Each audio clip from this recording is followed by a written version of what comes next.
In precious metals bull markets, and we're in one, by the way, let's not equivocate about that anymore. When the momentum is established by gold, and that momentum attracts generalist investors to the precious metals market, when those people come down into the precious metals market, market leadership changes from gold to silver. And a short position in a market with the upside volatility that silver has relative to almost any other commodity on the face of the earth, I believe has the ability to deliver truly a religious experience. You're watching Silver News Daily. Subscribe for more. Silver is no longer sleeping. It's crouched, tense, and ready to explode. Rick Rule just sounded the alarm, warning that a religious experience is about to strike silver bears as prices roar toward $100 and beyond. For years, silver has sat quietly in the shadow of gold, chronically undervalued, dismissed by mainstream investors. But that's exactly why this moment is so dangerous. For those on the wrong side of the trade, all it takes is one spark. And when gold clears $3,700, silver isn't just going to follow. It's going to launch like a coiled spring snapping loose after years of pressure. This isn't a casual uptick. This is a full-throttle hyperdrive phase of the bull market. We're not talking about a slow grind higher. We're talking about the kind of violent, euphoric surge that redefines what people think silver is capable of. Think $28 to $32 in just days. Now imagine what happens when that resistance breaks, the short sellers scramble, and the physical demand overwhelms the paper games. The data is already flashing red, the setup is in place, and the clock is ticking. So what's behind this coming supernova? And why are the world's most seasoned investors calling this the silver event of a generation? Stick around. Because by the end of this, you'll understand exactly why $100 silver might not be a dream. It might be a floor. I think that well, first of all, I think this is going to turn around and bite them. I wouldn't have said that 3 or 4 years ago, but I do think it's going to turn around and bite them. The Wall Street guys do what's easy. And for 40 years, beginning in 1982, the US dollar was ascendant and precious metals were descendant. Silver being more volatile than gold, it was an easier thing to short. The second thing is that the silver market is extraordinarily leveraged. Many days, 100 or 200 times the amount of silver available for good delivery trades hands in the futures market. What that means is that it's remarkably easy to short for big people. These masters of the universe create short ladders going out 3 months, 6 months, 9 months, 12 months, 18 months. Borrow a fair amount of physical silver, sell that silver in the overnight market when the liquidity is the least, so that they can have the biggest impact on the silver market, and then look for the price signal from the physical market to impact the futures market. If somebody is short, let's say $1 billion worth of silver in the futures market, and somebody uses $50 or $75 million worth of silver, they lose, say, $10 million on selling into the physical market. In effect, you're investing $10 million in your loss in the physical trade to make $50 or $60 million in the long-term trade. This works until it doesn't. I have now been through 3 real bull markets in precious metals in my life.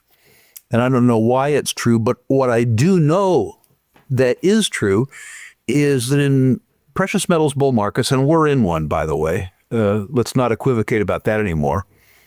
When the momentum is established by gold, and that momentum attracts generalist investors to the precious metals market, when those people come down into the precious metals market, market leadership changes from gold to silver.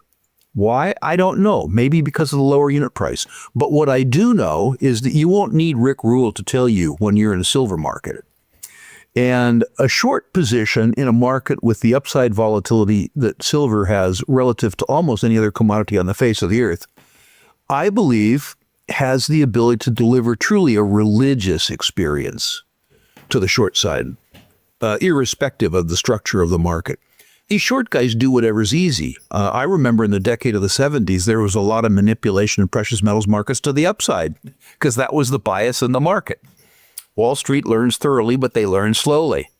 They do now what made them money for 40 straight years, and they will do it until, like 2008, they learn one of these character building lessons. Gold always moves first. It sets the tone, grabs the headlines, and signals what's about to come. But it's what follows gold that changes everything. Historically, when gold breaks into uncharted territory, silver doesn't just follow, it erupts. And right now, all eyes are on one number, $3,700. That's the price point analysts like Rick Rule are watching like hawks. Because once gold crosses that line, silver's explosive catch-up move could begin within days, not weeks. We've seen this before. In 2010, gold quietly climbed above $1,100, and silver responded with a 150% surge in less than a year. In the 1980 bull run, silver rocketed from $11 to nearly $50 in just 2 months as gold broke records. The pattern is clear. Gold ignites, but silver detonates. And what makes this moment even more dangerous for bears is just how tightly silver has been coiled. Despite the recent rally, silver still lags far behind gold in percentage terms. It's up around 14% year to date, while gold is sprinting ahead. That kind of divergence can't last. Not when the fundamental forces are this powerful. Silver isn't just undervalued. It's historically undervalued. The gold to silver ratio is still hovering above 100, a level that screams imbalance. Every time this ratio corrects, silver doesn't just gain ground, it obliterates it. The setup is forming. The gold breakout is inching closer, and silver is quietly loading the spring. When it fires, it won't be a gentle rise. It'll be a full-force surge that catches the entire market flat-footed, and we're just getting started. Well, that's a great question. I actually answered that question on your show about 2 years ago, Donegan. I don't know if you remember that. But I was thinking about that, in fact, yesterday. I don't know how to answer the question for that listener, but let me tell you how I'm answering it for myself. I think that gold does well during periods of time when people are concerned about the maintenance of their purchasing power in fiat-denominated instruments. So I'm going to keep a substantial position in gold until a few things happen. One, the federal budget is balanced. Two, we have a fiscal regime in place that will handle and service $100 trillion in unfunded entitlement liabilities. Three, until the interest rate on the U.S. Treasury exceeds what I consider to be the real rate of inflation, which I consider to be between 7.5% and 8.5%, and until aggregate federal debt is lower than GDP. Now, if you add those four factors together, it may be that I have to hold my physical gold until the 12th of never. But I don't have any artificial peg in place that says when gold goes to 3,500, I'm going to sell. Or if the gold price falls from 3,500 to 3,200, I'm going to sell. Remember that we measure gold in a floating abstraction called the US dollar. When other forms of savings appear to me more attractive than gold, believe me, I will sell gold and buy those. But measured clearly in a U.S. dollar circumstance, as I say, I'm buying gold to shield my purchasing power from the declining purchasing power available to me in conventional savings products. And until they see those threats disappear, I'll continue to hold my gold. The fuel behind this coming breakout isn't just gold. It's the entire macroeconomic backdrop collapsing in silver's favor. Inflation may be cooling on paper, but central banks around the world are blinking. The ECB is preparing rate cuts. The Bank of England is under pressure after soft inflation. Powell is hesitating, watching recession risks pile up like kindling. And as real yields fall and the US dollar weakens, silver, unlike almost any other asset, stands to benefit on both fronts, as a hedge and a commodity. On April 16th, silver gained over 1.5% as gold surged and the dollar index tumbled to multi-year lows. Yields across the board collapsed. 10-year yields dropped from 4.59% to 4.26% in just days. The 2-year yield down to 3.77%. This isn't noise. It's a monetary regime shift in motion. And silver thrives in this environment. While gold gets the spotlight, silver's dual identity gives it an edge. monetary metal during crises, industrial metal during growth. Right now, markets are pricing in both fear and stimulus. That's the rare cocktail silver loves. Investors are quietly rotating into hard assets, looking for shelter as fiat confidence falters. At the same time, inflation-adjusted returns in bonds are evaporating and risk assets are wobbling. It's no coincidence silver is already up nearly 17% from its April lows. And the pullbacks? They're being bought with increasing aggression. This isn't speculation, it's reallocation. And as the Fed and its global peers tiptoe toward easing, silver stands at the perfect intersection of monetary desperation and investment opportunity. But this is just one layer. Because beyond the financial setup, silver's real demand engine is about to kick into overdrive. As long as you say a digital monetary system, not the monetary system, governments will never back their currencies with gold. They will not do it. It imposes a discipline on them. It reduces their power. And people go into politics for power. The beautiful thing about the age that we're living in, Dunnigan, is that with this proliferation of currencies, there doesn't need only to be official sector currencies. A currency can be whatever you and I decide it can be. It can be physical gold or, coming soon to a wallet near you, a gold token. We will see this in the near term. It is highly unlikely that this currency will enjoy any official backing whatsoever, and that doesn't particularly matter to me. I'm a consumer of currencies, and I love the fact that a whole bunch of people are out there trying to invent new ones which will serve me better. A physical gold token, backed by reputable organizations, 100% secured by gold and redeemable for gold, I think would be a superb currency. And I believe that it's technologically feasible now, and I think it will occur 2 or 3 years from now. Well, of course, I guess the strict definition of counterfeit has to do with the introduction of illegal money. By definition, then the U.S. dollar isn't counterfeit because, according to the U.S. government, it isn't illegal. Certainly, one could argue that a floating abstraction, which is to say a dollar, backed by nothing, with the exception of the might and the force of law of the United States government, is by its very nature counterfeit. But I will leave that to the questioner to answer his own rhetorical question. I use U.S. dollars because they're a medium of exchange that's broadly accepted in the jurisdiction in which I live. I maintain a small amount of savings in U.S. dollars because I know that I will need U.S. dollar liquidity. But I save in other asset classes, including gold, not in U.S. dollars. The trade war is no longer a headline. It's becoming the heartbeat of the global economy, and silver is directly in the blast radius. The U.S. is tightening its grip on critical sectors, launching investigations into imports of semiconductors, pharmaceuticals, and even copper. The Trump administration's latest salvo? A potential 245% tariff wall aimed straight at China. These aren't sound idle threats. These are calculated moves with massive consequences. The semiconductor chokehold alone, targeting NVIDIA and AMD's exports to China, sent the dollar tumbling and safe haven metals surging. And silver, with its deep links to industrial tech, is caught right in the storm. But here's where it gets explosive. While the U.S. makes moves to safeguard national security and onshore production, it's creating bottlenecks in global supply chains.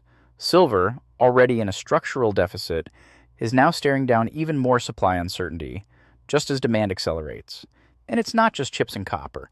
Pharmaceuticals, autos, solar components, everything that uses or affects silver's value chain is under siege. Even the World Trade Organization is slashing its global trade forecasts, warning of a potential 1.5% contraction if these tariffs are fully implemented. That's the backdrop, a fractured global economy with trust breaking down and nations scrambling to secure resources. This kind of uncertainty is rocket fuel for safe haven flows. And while gold captures the spotlight, silver, less liquid, more volatile, and more reactive, responds with amplified intensity. Trump may have temporarily exempted some electronics from the tariffs, but the threat lingers. The trade war isn't over, it's just entering a more strategic phase. And with every escalation, the case for silver strengthens. Supply chains are fraying, risk premiums are climbing, and the market is waking up to silver's unique role in this geopolitical chess game. The setup is almost too perfect, but we're not done. Because the real demand story isn't just about fear, it's about function. And what's happening in silver's industrial world is staggering. I would just ask your listeners to consider that given that poll after poll after poll show that Americans wouldn't pay tax if there wasn't an enforcement mechanism, that would suggest that taxes are either slavery, but more probably extortion, because they only take by force the fruits of your labor for 5 months as opposed to 12 months of the year. By extension, of course, people need to ask whether they want to be party to the extortion of third parties or whether they want to be victims of extortion themselves. But I won't belabor this. People didn't come to listen to us to hear some cranky old libertarian complain about taxes. But I think what will happen is that silver will maintain its purchasing power. So in addition to having silver, one must have a lifestyle that one can live within. In the decade of the 70s, Dunnigan, as you will notice, I was there, the purchasing power of the U.S. dollar deteriorated by 75%, which is to say that $1,000 in 1980 bought you $250 worth of goods and services at 1970s pricing. What precious metals really did, although they overshot, was they maintained your purchasing power. So for the gentleman, yes, store some of your wealth in silver, which is highly likely to maintain and perhaps outshoot in terms of purchasing power. But also consider aspiring to a lifestyle that's well within your ability to sustain. Both parts are important. You almost certainly need to be prepared for a 50% down move in bull markets. Precious metals are notoriously volatile, and silver is more volatile than the rest. I'm reminded of the decade of the 1970s, where in the beginning of the decade, gold was up from $35 an ounce to $200 an ounce. In early 1975, the Fed, concerned about inflation, raised the interest rate, which cratered the gold price. It fell from $200 an ounce to $100 an ounce in 9 short months. Of course, the Fed lost its nerve because it cratered the bond market and the stock market too. When the Fed reversed course, the gold price ran from $100 an ounce to $850 an ounce. What's important to remember is that if the underlying conditions favoring a bull market stay intact, the bull market will stay intact too, but it will certainly test your patience, your faith, and your bank account in the interim. And I think probably we're due in the near term for a rest in terms of the gold price. It's also worthy to note that silver has not, as of yet, kept up with gold's pace. Behind the scenes of this macro mayhem, silver's industrial engine is roaring louder than ever. The Silver Institute just confirmed what the market has suspected. Industrial demand hit a fresh all-time high in 2024, soaring to 680.5 million ounces. That's not a fluke. It's the 4th record-breaking year in a row, and the trajectory is only pointing higher. Why? Because the global economy is electrifying, digitizing, and decarbonizing, and silver is essential to every step of that transformation. Solar panels, EVs, AI hardware, advanced grid infrastructure. Silver isn't just involved, it's irreplaceable. Take solar alone. Photovoltaic applications are eating up more silver than ever before, with no substitute on the horizon. Governments are throwing billions into green infrastructure, and every solar cell needs silver to conduct light into energy. The more we push toward net zero, the deeper silver gets embedded into the backbone of our future. Then there's the electric vehicle boom. EVs aren't just cars, they're rolling silver vaults. Every connection, every battery, every circuit leans on silver's unmatched conductivity. And with EV sales forecast to explode over the next 5 years, silver demand is positioned to run parallel, if not faster. And it doesn't stop there. Artificial intelligence, 5G networks, smart devices, defense technologies, silver is threaded through them all. The AI revolution alone often talked about in terms of data and software, relies on hardware that guzzles silver at the foundational level. But while demand screams higher, supply is not keeping pace. The silver market posted a 148.9 million ounce deficit in 2024.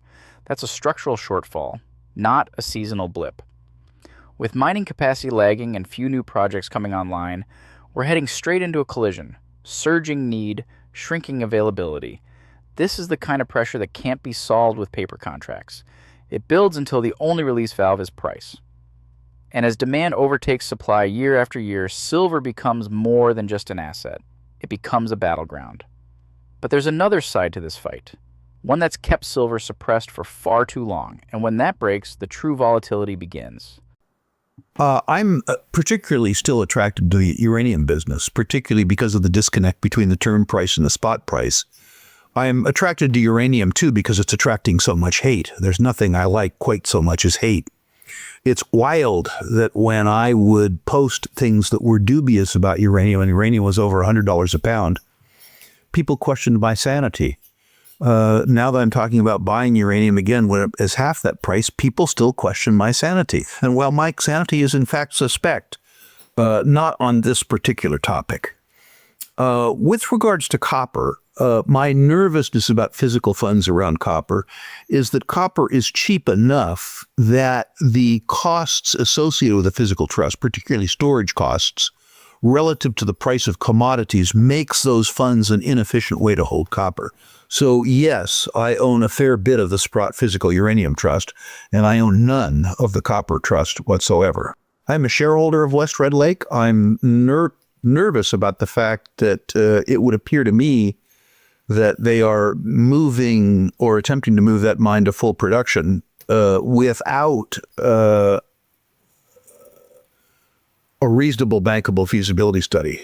These are very high quality people, and it's a good asset. And they acquired the producing infrastructure ludicrously cheaply, so they may pull it off. I'm always nervous about responding to market pressures to move things to production before they're likely completely ready, and I have that nervousness here. You will note, however, that despite that nervousness, I'm long the stock. Well, the merger that circumvents the regulators doesn't circumvent the regulators. What it does is prevent the FDIC from not issuing us a bank charter. And they didn't not issue us one. They just didn't issue us one. We were stuck in regulatory limbo for 4 years. We have sought to avoid that problem by purchasing a small bank in Wisconsin. That bank itself requires the permission of the regulator, and the change of business plan also requires the permission of the regulator. It doesn't require FDIC permission, however. It requires a tougher regulator called the Office of the Comptroller of Currency. Ironically, that tougher regulator approved us last time in 97 days. In answer to the question, my suspicion is that the recapitalization proposal and the application acceptance will occur in the calendar month of June, and that we will be open for business in the calendar month of June or the calendar month of July. Believe me, all systems are ready to go. We've had a long time to prepare for this moment. We're engaged in, I think, very constructive dialogue with our regulators. And it's never that the communication with the FDIC was unconstructive. It's just that the FDIC, I guess, became politicized or something. And we would have 6-month periods of time where there was no communication whatsoever, which was sort of frustrating. For over a decade, silver has been caught in a quiet war, one waged not with headlines, but with paper. Institutional short positions have long weighed on silver like an anchor, distorting its true market value. But now the tide is shifting. With physical demand surging and supply chains tightening, the walls are closing in on the shorts. This isn't just a theory, it's already visible in the numbers.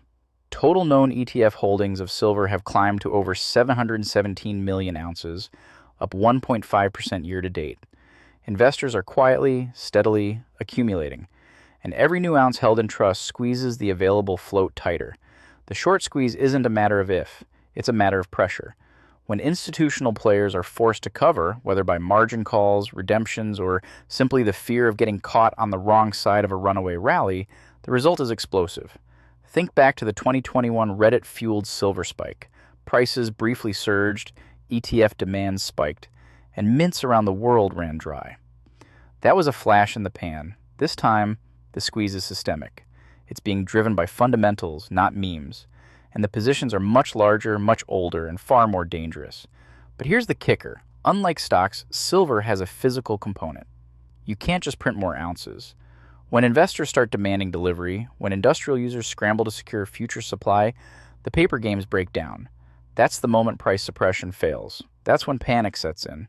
And with silver already climbing from $28 to nearly $33 in a matter of weeks, the stress on short positions is mounting fast. Add in geopolitical risk, monetary easing, and record industrial consumption, and the trap is set. The smart money knows this. The quiet accumulation, the buildup in ETF holdings, the softening of resistance levels, all signs that the breakout isn't just coming, it's accelerating. And once the technical barrier gives way, it could unleash a move so sharp and so sudden that even seasoned traders will be left scrambling. The pressure is building, the walls are closing in, and at $33 over 12, we're staring at the gateway. Yes. Yeah, absolutely. I think a central bank digital currency is what our government and most governments would like to use.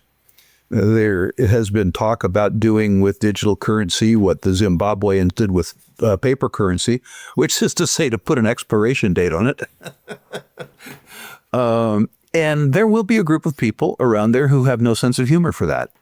I don't see that sort of draconian future coming to the United States right now, if for no other reason that there are 400 million guns in private circulation in the United States, and there's only so much aggravation Americans can take.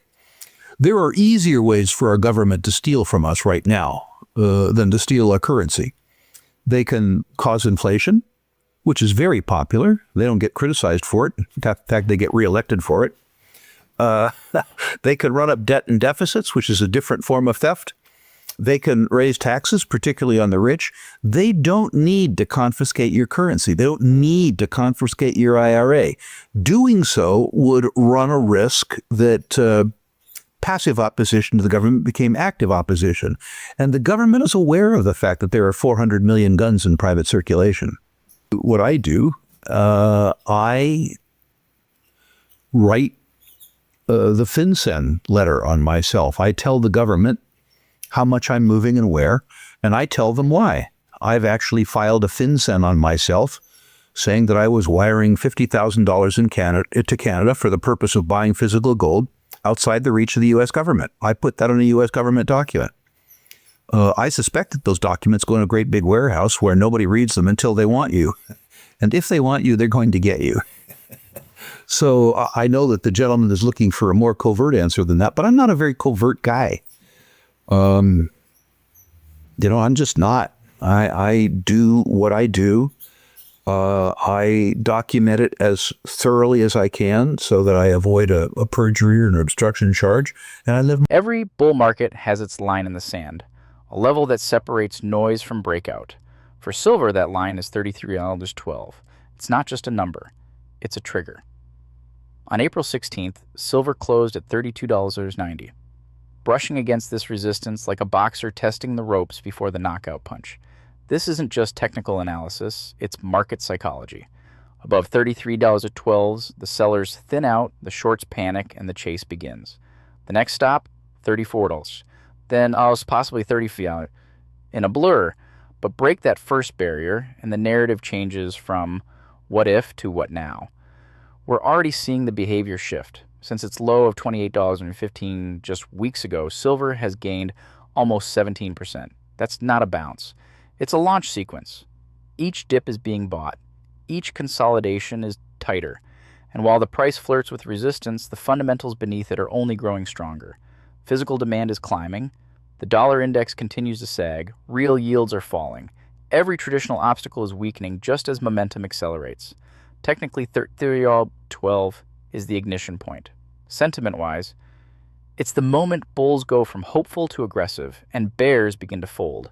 But let's not forget what stands behind this price action. The structural deficit, the short squeeze setup, the global macro tailwinds, the industrial boom. This isn't a trade, it's a trend. And above $33.12, the market will be forced to price that in fast. Support has been confirmed at $32.52 and $32.20. meaning the foundation is solid. If silver punches through resistance, the next rally could be fast, furious, and fundamentally justified. Because once $34 is breached, the talk of $50 turns from fantasy to forecast. And beyond that, well, that's where things get spiritual for the bears. That's a bigger question, probably. I think history rhymes as opposed to repeats, and I think that many of the lessons of history will be useful for us. There are, of course, some differences. There are more of us. Information travels faster. There's much more credit in society, so a dislocation will inconvenience some more than it's inconvenienced others. And of course, we need to remember that through technology, unlike any period in recorded history, we have the fairly easy ability to kill everybody on Earth if the big thinkers that run us make some mistake and lose their sense of humor. So I guess the stakes are higher. But, our ability to muddle through is higher, too. When I do my truly scary arithmetic about the aggregate obligations of the U.S. government relative to their ability to steal from me and how hopeless that looks, I need to remember that the circumstances has looked lousy for 50 years. And the United States in particular is still a culture where a group of kids can commandeer a garage in Sunnyvale and out pops Google or Apple or Facebook or something like that, which is to say, despite the fact that I'm very nervous about our collective stupidity, I'm delighted that through technology, our individual creativity and tenacity has, at least thus far, financed our collective stupidity. So while the arithmetic would suggest that pessimism should be the order of the day, I remain long-term. For instance, I've been adding a little bit of platinum speculatively. The bullish case for me around platinum is, I guess, twofold. One, the price declines have accompanied Russia's need for cash. That happened in 1992. When the Russians need cash, they sell whatever they have on the shelf, and that has included platinum and palladium, whether the world's second largest producer. The story around platinum and palladium has been hurt because the big thinkers of the world, Greta Thunberg, Angela Merkel, people like that, have convinced us that the internal combustion engine is going the way of the dodo, and the principal use of platinum is in autocatalysts. My suspicion is that the internal combustion engine will be the primary mode of global transportation, even after I've shed my mortal coil, and I'm a fairly healthy 72-year-old. What that means is that the expectation for the price of platinum in the future is grievously understated. I would ask your questioners to look around for groups of young people with protest signs saying more smog, more smog. The truth is, if the internal combustion engine lasts till 2065, the need for autocatalysts will last until 2065 too. Meanwhile, on the supply side, platinum is produced really in two countries, South Africa and Russia. Any political disruption in either place, not an unlikely event, would be very difficult on the supply side of platinum. And given that the demand side of platinum is price inelastic, that could do wonderful things to price. Is this going to happen for sure? I have no earthly idea. Is it a speculation worth considering if one has surplus cash and the emotional stability to handle volatility? Yeah, absolutely. Something I've done. This is the moment it all converges. Gold creeping toward $3,700, silver coiled tighter than it's been in over a decade, and every fundamental pressure point straining at once. When silver breaks out, and make no mistake, it's not an if. The rally won't just be powerful, it will be transformational. A move to $100 isn't a fantasy anymore. It's a mathematical response to years of suppression, a supply chain on the brink, and a tidal wave of industrial and investment demand finally cresting. And when that wall is breached, the response from the market will be violent, euphoric, and blindingly fast. Rick Rule didn't call it a religious experience for nothing. For the bears, this will feel like Judgment Day. For those paying attention, it's deliverance.